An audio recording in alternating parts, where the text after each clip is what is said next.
The scorching Texas heat shimmered off the hard-packed earth as dust kicked up in angry clouds, each particle catching the afternoon sunlight like tiny golden daggers. Inside the circular corral, a massive black stallion moved with the fluid grace of liquid lightning, his powerful muscles rippling beneath a coal-black coat that seemed to absorb every ray of sunshine that dared touch him. Storm was his name, and for 3 long, brutal years running, he had lived up to every single letter of that tempestuous moniker. His eyes blazed with the wild, untamed fury of the open plains that stretched endlessly beyond the ranch boundaries, and his magnificent spirit remained as defiant and unconquerable as the day he first drew breath on this unforgiving Texas landscape. Every movement spoke of barely contained violence, every breath carried the promise of chaos, and every step seemed calculated to remind anyone watching that some things in this world simply refused to be broken, no matter how much money, time, or determination was thrown at them.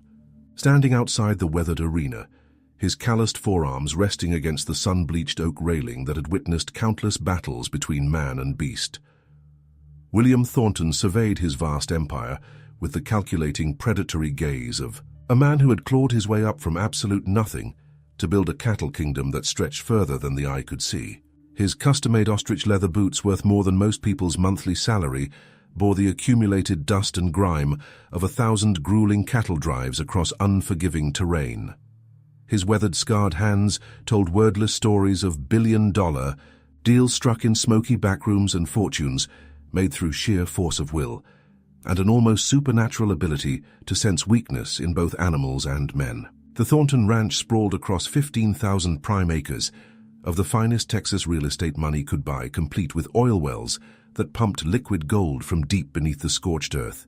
But today, every ounce of his legendary focus centered on the one thing his vast fortune couldn't purchase, couldn't negotiate for, and couldn't intimidate into submission: the complete and total surrender of this magnificent, terrifying beast that had become his personal obsession. Pete Morrison, his grizzled foreman of 23 years, stood nearby spitting tobacco juice into the parched dirt with practiced accuracy. The brown stain joined dozens of others that marked the spots where he'd stood witness to Storm's reign of terror. The stories he could tell would make grown men shudder. That fancy bronc rider from Oklahoma City, the one with all the championship belt buckles and magazine covers, had been thrown so hard and so far he practically landed in the next county. It took 2 ambulances and a helicopter to get him out of there. The cocky fellow from Montana wouldn't be riding anything more challenging than a rocking chair for the next 6 months if he was lucky. The doctor said his spine got compressed like an accordion, and that fool from California, who claimed he could speak to horses with his mind, had learned that Storm spoke back with authority, telling him in no uncertain terms to get off his back and stay off. William had seen them all come and go. Professional riders with championship buckles, rodeo legends with more titles than they could count, even specialists who claimed they could tame any animal. Storm had sent them all packing, and most left with bruises that would remind them of their failure for months to come. The horse wasn't just difficult or dangerous, he seemed to take personal offense to anyone who dared climb onto his back, and he had developed a particular talent for finding creative and painful ways to remove unwanted passengers. That morning, William made an announcement that would echo throughout the ranching community for years to come. He was putting up $50,000 cash money to anyone who could stay on Storm's back for 8 seconds. Not tame him, mind you. Just stay on. The ranch hands exchanged nervous glances when they heard the amount. $50,000 was more money than most of them saw in 2 years combined. It was also, they knew from bitter experience, money that would likely stay in the boss's pocket. Storm wasn't just difficult, he was downright dangerous, and everyone who worked the ranch had witnessed firsthand what happened to men who underestimated him. Word of the challenge spread faster than wildfire in drought season. It started with Pete mentioning it to his brother-in-law at the local diner, continued when the waitress overheard and told her regular customers, and by sunset, the news had reached every bar, barbershop, and general store within 100 miles. $50,000 for 8 seconds of work sounded too good to be true, which, given Storm's reputation, it probably was. 300 grueling miles away, in the suffocating shadow of Dallas's towering concrete and steel monuments to corporate power, a completely different kind of survival story played out in the unforgiving urban wilderness that most people preferred to pretend didn't exist. 12-year-old Jake Martinez had learned to navigate the brutal street maze with the same razor-sharp instincts that had once guided his long-dead ancestors across the harsh southwestern deserts in search of water, food, and safety. The mean streets had been his only home for as long as his fragmented memory could stretch back, and the unforgiving urban environment had forced him to develop a particular set of survival skills absolutely necessary for such a dangerous existence. He had mastered the art of becoming completely invisible when predators prowled nearby, developed the sudden boldness required when opportunity presented itself for just a split second, and possessed an almost supernatural sixth sense that allowed him to detect potential danger or unexpected chances for advancement in the most unlikely and overlooked places. Through trial and often painful error, he had learned which dumpsters behind which restaurants yielded the freshest discarded food, which police officers would chase him away, and which ones might occasionally slip him a few dollars or a sandwich. Which street corners offered the best opportunities for washing windshields without getting arrested, and which abandoned buildings provided the safest shelter when the Texas storms rolled through with their devastating fury. On this particular evening, Jake crouched behind a grease-stained dumpster outside a truck stop, listening to two drivers arguing about the best route to Austin. But it wasn't their conversation about highways and delivery schedules that made his heart suddenly start pounding like a war drum. It was the casual mention of a crazy rich rancher out in Cedar Creek who was offering 50 grand to anyone who could ride his horse for 8 seconds. The drivers spoke of a horse that was pure evil, all black and mean as a rattlesnake, one that had thrown off some big-shot rodeo star in under 30 seconds. Jake's entire world shifted in that moment. $50,000. The number seemed impossible, like something from a dream or a movie. He had never owned more than $20 at one time in his entire life. With that kind of money, he could do anything. Buy food without scavenging through garbage, sleep somewhere safe without constantly watching over his shoulder, maybe even go to school like regular kids, learn to read properly, have a real future, instead of just surviving day to day. That night, huddled in his usual spot beneath the highway overpass, where the constant rumble of traffic provided a strange kind of comfort, Jake stared up at the stars, barely visible through the orange glow of city lights. He had never been on a horse, barely knew which end was which, but something deep in his chest told him this was different. This wasn't about riding skills or experience or any of the things that usually mattered. Sometimes he had learned through his harsh existence on the streets, the most impossible things happened to the people. Everyone overlooked the ones society had written off as worthless. The next morning, as the first pale fingers of dawn crept across the Dallas skyline, Jake began his seemingly impossible journey, with nothing but the threadbare clothes clinging to his back, a cracked plastic water bottle containing maybe 8 ounces of questionable liquid, and a determination so fierce it surprised even him with its intensity. He hitched rides whenever he could convince a driver to take pity on a kid who looked like he hadn't eaten a decent meal in weeks, walked endless miles on burning asphalt when he couldn't, and collapsed into exhausted sleep wherever the merciful darkness of night finally found his aching body. The journey became a blur of truck stops, reeking of diesel fuel and stale coffee, highway shoulders littered with the detritus of modern life, and the occasional act of kindness from strangers who saw something in his determined eyes that reminded them of their own children or their younger selves. Some truck drivers, their hearts softened by thoughts of their own kids safe at home, occasionally took pity on the small, stubborn figure with his thumb stuck out hopefully beside the endless ribbon of asphalt, though most roared past without even slowing down their drivers, too focused on delivery schedules and profit margins to notice one more casualty of an unforgiving world. Jake learned to read license plates from a distance, distinguishing between local drivers who might show mercy and long-distance haulers who had hardened their hearts against roadside sob stories. He discovered which rest stops had the cleanest public restrooms and which gas stations would let him refill his water bottle without calling security. 3 days and 200 miles later, his shoes had completely disintegrated, leaving his feet bloody and blistered, but his resolve had only grown stronger with each painful step. Cedar Creek turned out to be one of those towns that existed mainly as a place to buy gas and grab a sandwich before continuing to somewhere more important. The Thornton Ranch lay another 12 miles beyond the town limits, down a dusty road that seemed to stretch toward the horizon like a personal challenge to anyone brave or foolish enough to accept it. The massive wooden arch marking the ranch entrance stood 20 feet wide and twice as tall, with the ranch name burned into the timber in letters that could be seen from a quarter-mile away. 2 security guards sat in the shade of a small booth, both looking like they had been hired more for intimidation than customer service. When Jake approached on foot, dusty and obviously homeless, their expressions made it clear they found his presence less than welcome.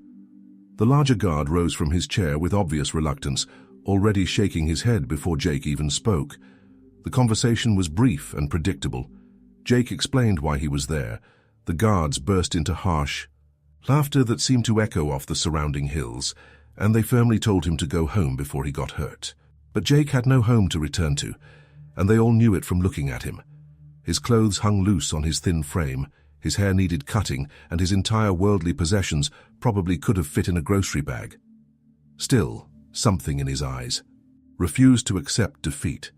When they told him to leave, he simply sat down in the sparse shade of a nearby mesquite tree and made it clear he wasn't going anywhere.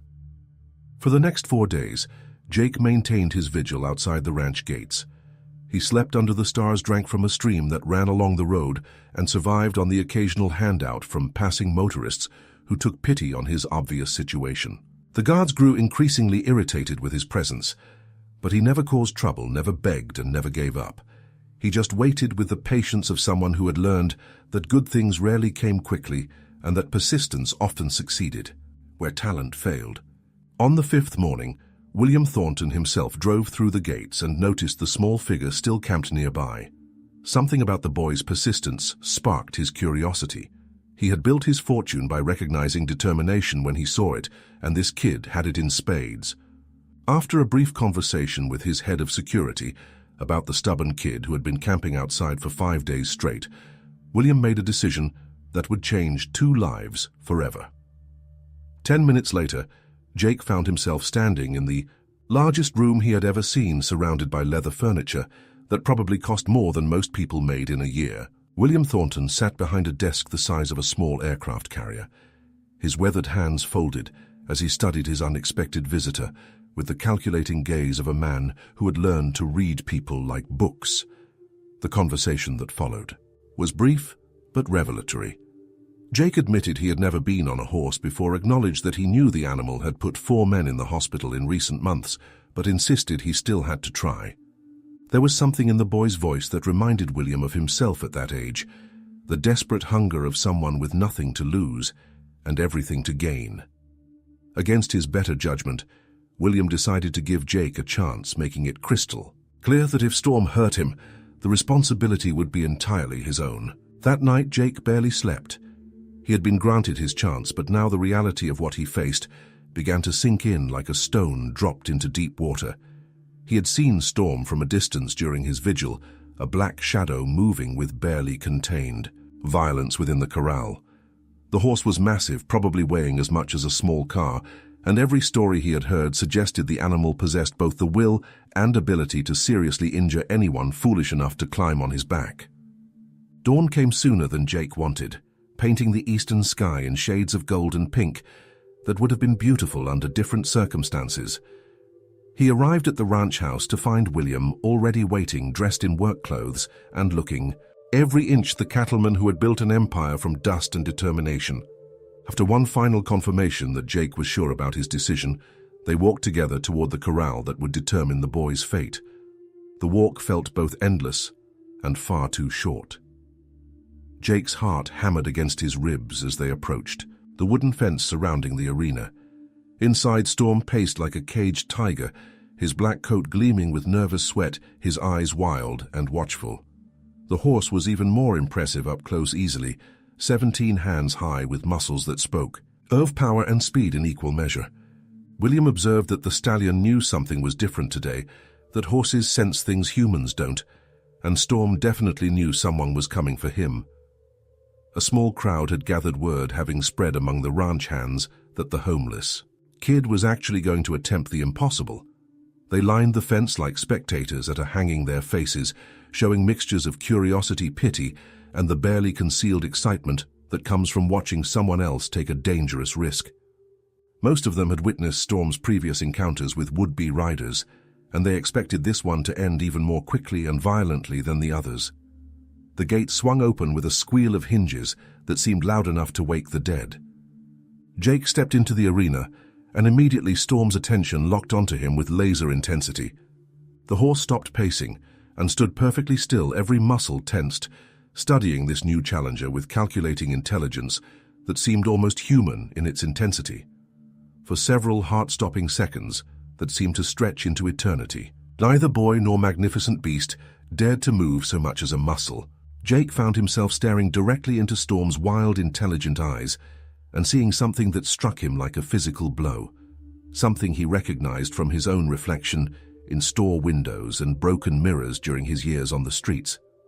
It was the bone-deep wariness of a creature that had learned through bitter experience never to trust another living soul, the barely controlled fury of something beautiful and proud that had been pushed far beyond its breaking point too many times to count. In that profound moment of mutual recognition, Jake understood with crystal clarity that Storm wasn't just a difficult or dangerous horse that needed to be broken and controlled. He was a prisoner of magnificent proportions, proud and defiant, and desperately hungry for anyone to see him as more than just an expensive problem that needed to be solved through force and intimidation. The stallion's nostrils flared as he took in Jake's scent, his powerful muscles tensed beneath that gleaming black coat, every instinct screaming at him to attack this latest challenger before the inevitable pain and humiliation could begin. But something in the boy's complete stillness, something in the way he didn't brandish ropes or spurs, or any of the tools that had caused Storm so much suffering over the years, made the great horse pause and truly look at what stood before him. Instead of approaching directly with the arrogant confidence that had characterized every other challenger, Jake did something that shocked everyone watching. He sat down in the dirt. The movement was so unexpected that Storm actually took a step backward, ears swiveling forward with confusion. In all his encounters with humans, none had ever simply sat down and waited. They came at him with ropes and saddles, with spurs and whips, with the arrogant assumption that he existed for their convenience. This was different. This was respectful. This was patient. Jake remained motionless, barely breathing, letting Storm make the next move. Minutes passed in tense silence. The horse moved closer, then farther away, testing, learning, trying to understand this strange new dynamic. Jake could hear whispered conversations from the spectators along the fence, but he blocked them out completely.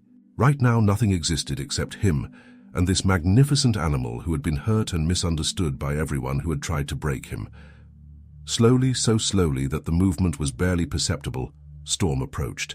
He stretched his powerful, neck-forward nostrils flaring as he took in Jake's scent, searching for any hint of the violence and dominance that had characterized every previous encounter. Still, the boy didn't move. The horse came closer, until Jake could feel the warmth of breath on his hair, could sense the enormous power held in check just inches away. Then, with infinite care and respect, Jake raised one hand and placed it gently on Storm's nose. The horse didn't pull away. For the first time in 3 years, Storm allowed a human to touch him without restraints, without force, without fear. What happened next seemed to unfold in slow motion, as if time itself had slowed down. To witness this impossible moment, Jake rose to his feet with movements so gradual they seemed like meditation, each gesture carefully calculated to maintain the fragile trust that was building between them. He ran his hand along Storm's neck, speaking in whispers too soft for anyone else to hear, words of understanding and respect that the horse seemed to comprehend on some primal level. When Jake placed his hands on Storm's back, the watchers along the fence held their collective breath. This was the moment when every other rider had been thrown, usually with spectacular and painful violence. But Storm stood perfectly still, as if he were carved from black marble, his eyes calm for the first time since he had arrived at the ranch. Jake swung his leg over the horse's back and settled into position. For 8 seconds, that stretched like hours, boy and horse remained motionless in the center of the arena. No bucking, no wild fury, no desperate attempt to remove the rider, just profound stillness, as if both had found something they had been searching for without knowing it. The silence was so complete that the sound of the wind through the fence posts seemed deafening. When Jake finally slid down from Storm's back, the silence was absolute. William Thornton stood with his mouth slightly open, his weathered hands gripping the fence rail until his knuckles showed white. In 40 years of working with horses, he had never seen anything like what he had just witnessed. The ranch hands stood frozen in place, unable to process what they had seen. Some rubbed their eyes, wondering if the Texas heat had caused them to hallucinate. Jake walked slowly back to the gate, his legs trembling slightly with leftover adrenaline. Storm watched him go, then resumed his pacing, but with less agitation than before. Something fundamental had changed in those 8 seconds, though nobody could quite put their finger on what. The horse that had been a symbol of untamable rage was somehow calmer, as if a weight had been lifted from his spirit. William met Jake at the gate, his expression unreadable. In all his years of business dealings, he had rarely been surprised, but what he had just witnessed defied every expectation and challenged everything he thought he knew about horses and human nature. The boy had accomplished something that professional riders with decades of experience had failed to achieve, and he had done it not through strength or technique, but through something far more rare and valuable. When Jake asked about the money, the question seemed almost anticlimactic after what had just occurred. William confirmed that he had more than earned it, but before writing the check, he asked what Jake planned to do with $50,000. The boy's answer was simple and heartbreaking. Find somewhere to live, get some real food, maybe go to school. William nodded slowly, recognizing in those modest dreams the echo of his own desperate youth. Instead of writing a check, he made an offer. That would transform both their lives. He invited Jake to stay on the ranch, offering him a room in the house, 3 meals a day, enrollment in the local school, and a chance to work with Storm and the other horses. For the first time since William had known him, Jake's composure cracked slightly, his eyes growing bright as he struggled to maintain his voice. As they walked back toward the house, Storm watched from the corral, and for the first time in 3 years the great black stallion seemed almost peaceful. The boy had seen him not as something to be conquered, but as something to be understood, and that recognition had made all the difference. In the weeks and months that followed that transformative morning, Jake Martinez underwent a complete metamorphosis that amazed everyone who witnessed it. He transformed from a nameless, homeless street kid who most people looked right through, without seeing, into one of the most gifted and intuitive horse whisperers that anyone in the entire state of Texas had ever encountered. His natural ability with horses seemed to grow stronger with each passing day, as if his traumatic past had somehow prepared him to understand and connect with animals that had also been hurt and abandoned by the world. Storm became not just his greatest triumph, but his closest companion and most trusted friend. The once violent stallion followed Jake around the ranch like an enormous devoted dog, responding to subtle hand signals and whispered commands that no one else could even hear, much less understand. William Thornton watched this unlikely partnership develop with growing amazement and a respect that deepened each time he witnessed Jake work his quiet magic with horses that other trainers had written off as hopeless cases. The boy possessed a gift that couldn't be taught in any school or learned from any book, an almost mystical ability to see past an animal's defensive anger and violent behavior to the frightened, hurting creature underneath. Within 6 months, Jake had not only completely rehabilitated Storm, but had also worked similar miracles with 3 other horses that had been considered dangerous and worthless. Word began to spread throughout the ranching community about the mysterious kid at the Thornton place who could tame any horse no matter how wild or traumatized it might be. Offers began pouring in from other ranchers, some offering thousands of dollars for just a few days of Jake's time with their problem, animals. But Jake never asked for money, and William never pressured him to take on more than he was comfortable handling.